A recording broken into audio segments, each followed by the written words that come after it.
Hey, David Brewster here with a new episode of Scales and Tales, and this is the Pentatonic Connection. And it was a couple days ago when I made the Power of Five lesson, and definitely I had a lot of views and comments and messages, after I posted that video. And there were a lot of viewers out there. It sounded like that definitely kind of opened some doors or some different approaches to practicing these scales. There were some complaints too, because I didn't actually go through the five positions of the minor pentatonic scale, and we've already featured that before. So if that's what you're looking for, then you honestly need a different lesson. And I've definitely, created lessons like that where we're covering the basic, shapes of the pentatonic scale.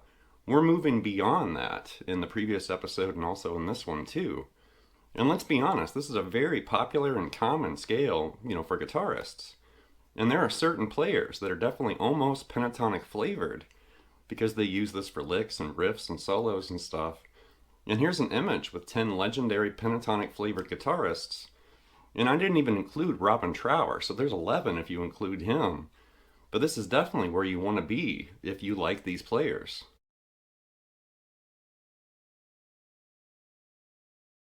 To get started here, we're going to basically place everything in the same key that I had it in the Power of Five. That way you can use both of these lessons together, and I'm not going to lose anybody, by shifting into a different key.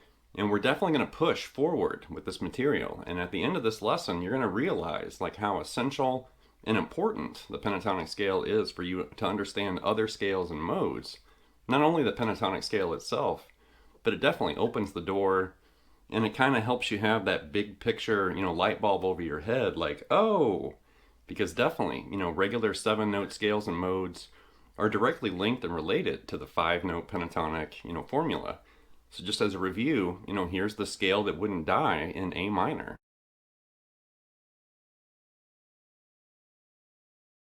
So there was A minor pentatonic written out, right? And we can play that right here. That A, C, D, E, G, and then A again. But the first thing you should do if you're really trying to get away from thinking of boxes and trying to break out of some of these pentatonic boxes, get away from those box shapes and start thinking about notes instead of fingering patterns and, shapes with your fret hand. Actually start thinking of the notes you're playing. A, C, D, E, G, and A, right? Let's arrange that on a single string. We've definitely talked about this before, but that's going to help you, in a different way to kind of help you see those notes like this. Right? The same thing. A, C, D, E, G, A. Of course, I'm tapping right there. The exact same thing. And, that's really eye-opening to kind of see how you can rearrange that scale, different ways on the fretboard. So let's take that concept, and now let's apply that to the low E string. So let's think A minor pentatonic, but on the low E. And by doing this, that's going to help you see where the beginning of all those, 5 positions for the pentatonic scale exist. So if you think of that scale, A minor pentatonic, but just played on the low E string, you could do it like that. E, G, A, C, D, E, G, A, C, D, and so on. You can tap and slide and whatever you want to do. But that's really important to see, where you can play that scale on that low E string. Arranging the notes from that scale along the low E string, you can actually see the starting note of all 5, A minor pentatonic positions. So if you start with that low E open, then you can play that open position A minor pentatonic right there. Start on that G, you can start right there with the next shape. Start on A, there's the box. Start on C right there, shape 2.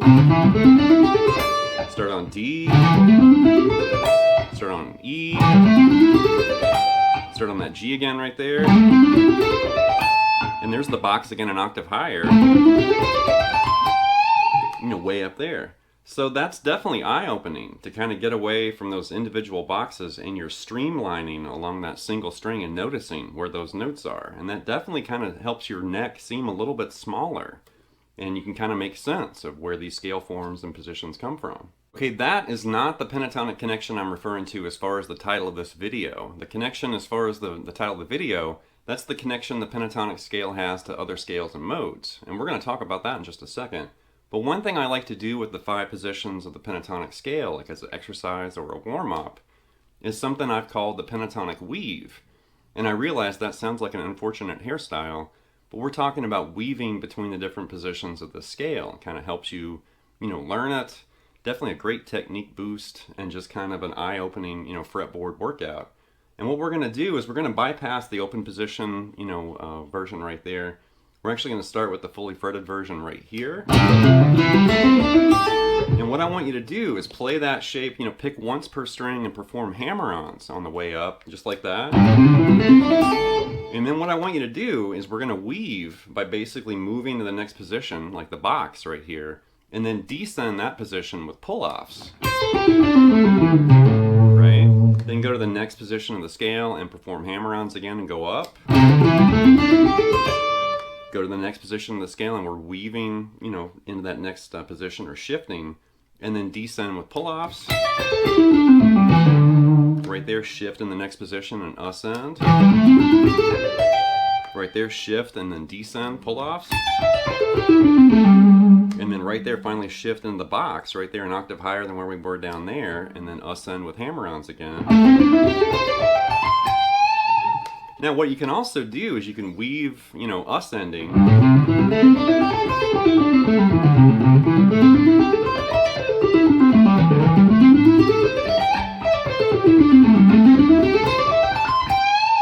And then you can also descend starting right there, and then that way you can do pull-offs like that. And then shift downward and then do hammer-ons. Shift downward, pull-offs. Shift downward, hammer-ons. Shift downward and then pull-offs. And then hammer-ons. And then pull-offs. And that's actually a really good exercise because it's forcing you to really stay on top of those shapes. And while you're performing one, you have to think of what you're playing, but then you also have to think of the next shape that you're going to descend or ascend as you weave your way up and down the fretboard. Okay, now it's finally time to talk about the pentatonic connection that I wanted to feature in this episode. And basically it's really important for everybody watching this to realize that the 5-note, minor pentatonic scale actually exists in 3 very common, scales and modes from the major scale. And, that root, the flat third, the 4th, 5th, and flat 7th appear in Aeolian. Those exact same notes also appear in Dorian. And those exact same notes also appear in Phrygian. And after we look at this, we're going to flip everything to major, and then you can also see how we can, basically use the major pentatonic to locate Ionian, Lydian, and Mixolydian, which this is huge. We're using one 5-note scale to basically open up 6 different scales and modes, which is really cool. So to get started, we're going to basically expose, how minor pentatonic can be converted into Aeolian. And to do that, let's just start with the scale. All right, there's A, C, D, E, and G, right? And then if we think of the natural minor scale, or, Aeolian, that's just A, B, C, D, E, F, G, right? The same notes, but there's 2 additional notes added. We got this B and that F. Right, so instead of 5 notes, now we have 7. Right, but you can actually see that minor pentatonic still there.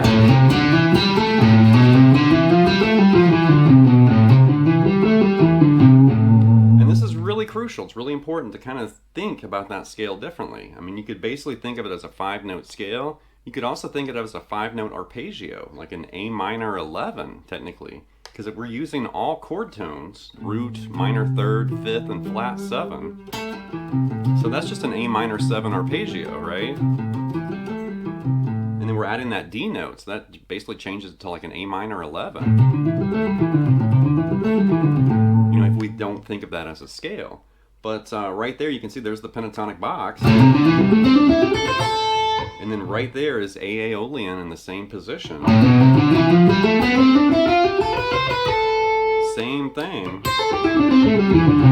But 7 notes. And the exact same thing, but 7 notes instead of 5. Now if we play over, say, like an A minor 7 chord, you can definitely hear how that scale works. So I've got a little vamp here with my MXR clone looper. It's just A minor 7. But here's A minor pentatonic over that. Right? You can kind of play around. There's A minor pentatonic, right?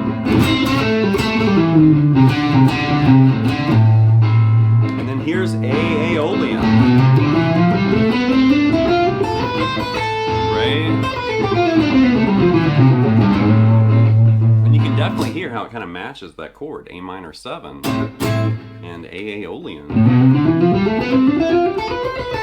And then that stripped down A minor pentatonic.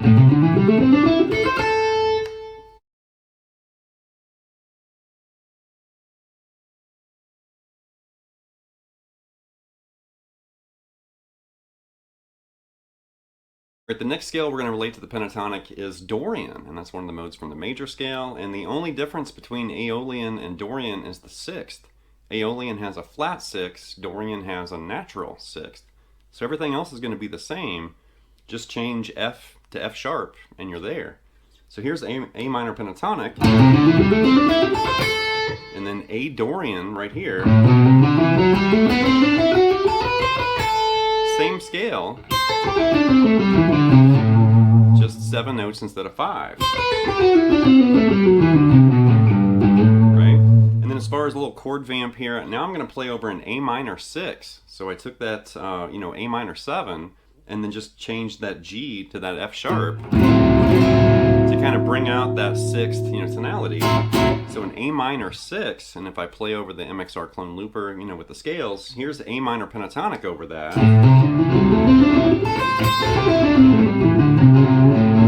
And then here's Dorian, right?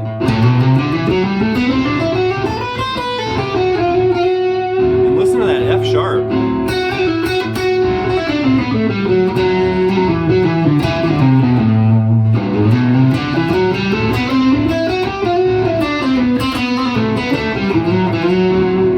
Very distinct flavor there, real jazzy sounding too. But there's A minor pentatonic, and then there's A Dorian in the same position.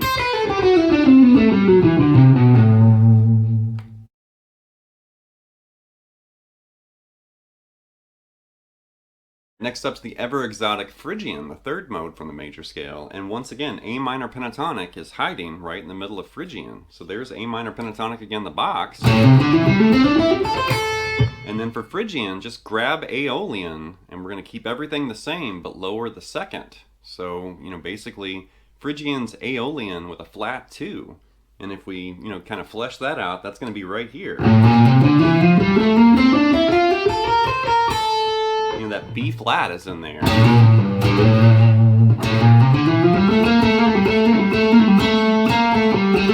you can kind of hear that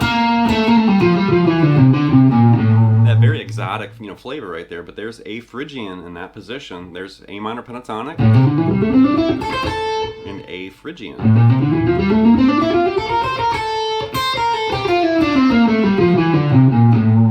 Now, as far as the chord we're going to play over it, now we're going to basically play an A minor flat 9 right here, like a A minor 7 flat 9.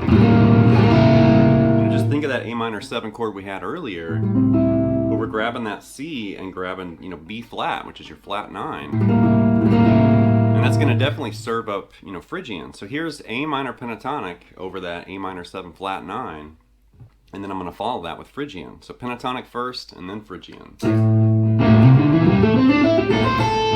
You can hear how it still fits in there. But you're really missing that flat 9.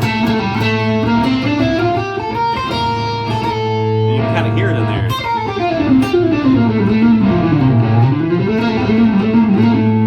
But there's Phrygian.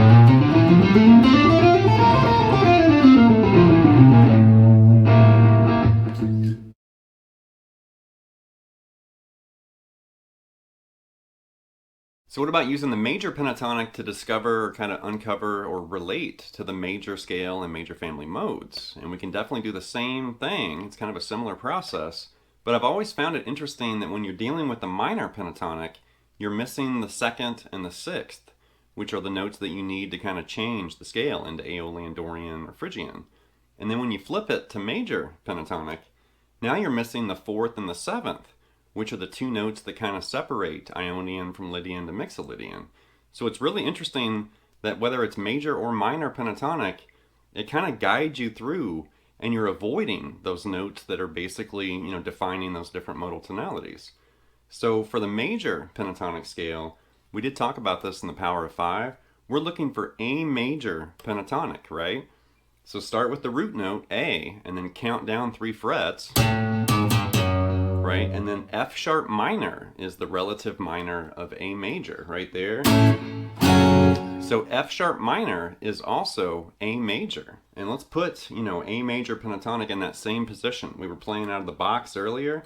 So let's basically, grab shape 2 of F sharp minor pentatonic. There's F sharp minor box. So we're using the next shape right here. But we're not playing over F sharp minor, we're playing over A major. But we are using that F sharp minor, fingering, but we're relating this to A. Right? So right there, there's A major pentatonic in that position.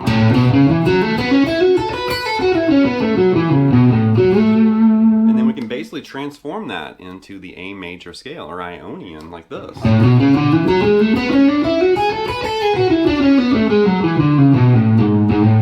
We could also convert that into like a 3-note per string. Like that. But I'm wanting to keep this kind of related or close, to that minor pentatonic fingering right here. That's why I played it this way. Now right there you can actually see, the 4th and the 7th that we were missing. Is back in the scale again. That D note and that G sharp technically.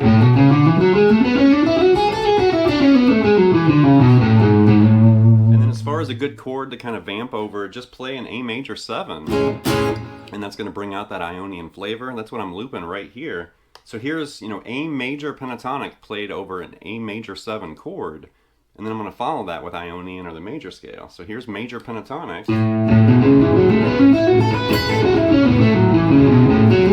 And can you hear how that sounds? It fits perfectly. And then here's Ionian, the major scale.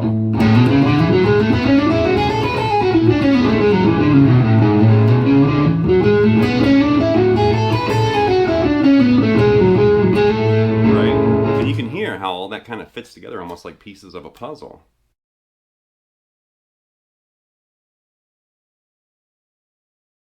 All right, next up's Lydian. That's basically Ionian with a raised 4th or a sharp 11. And basically what we can do here is, once again, A major pentatonic. And then we're just going to convert that into Lydian, which is right here.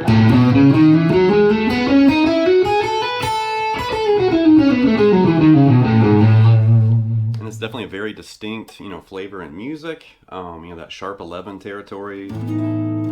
Definitely very dreamy. Think, Frank Zappa, Steve Vai, and players like that. And then for this, we can basically vamp over, say, like an A, major sharp 11, like that, or just A, sharp 11, or it's A add sharp 11.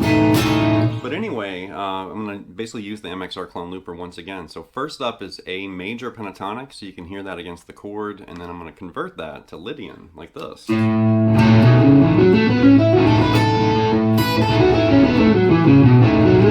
there's major pentatonic, and then here's A Lydian.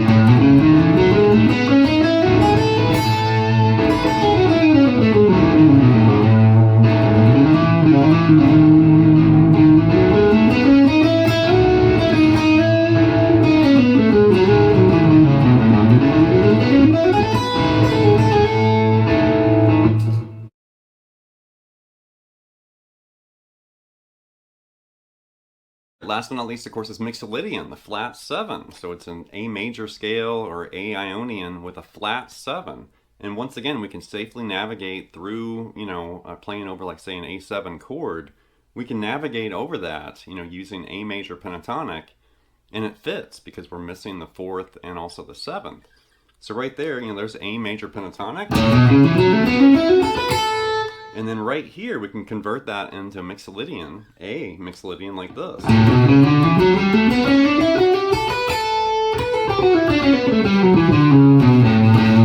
And the important thing there is that G,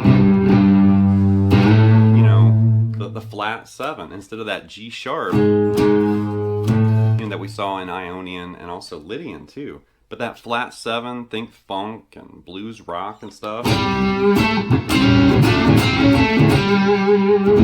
Right, very distinct sound, but once again, here's you know, kind of a vamped chord. A7's the chord I'm vamping over. But first up is A major pentatonic, and then I'm going to follow that with a reworked A mixolydian, just like this. So there's A major pentatonic.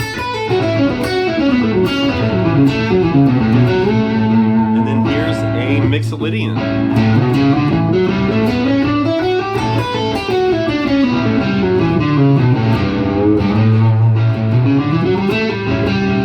You can kind of hear that in there.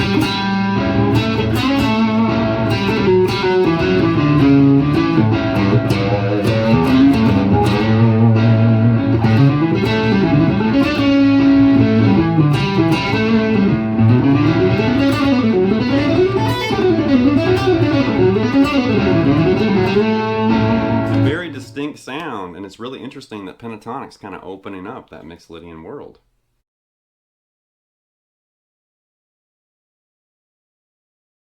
Alright, that's going to wrap this episode of Scales and Tales with this look at the pentatonic connection. And definitely this is really eye-opening and definitely expands your knowledge and understanding of what this scale is, how you can use it and approach it and apply it, and also how you can flip it into very important and very common and popular, you know, major and minor flavored, you know, scales and modes.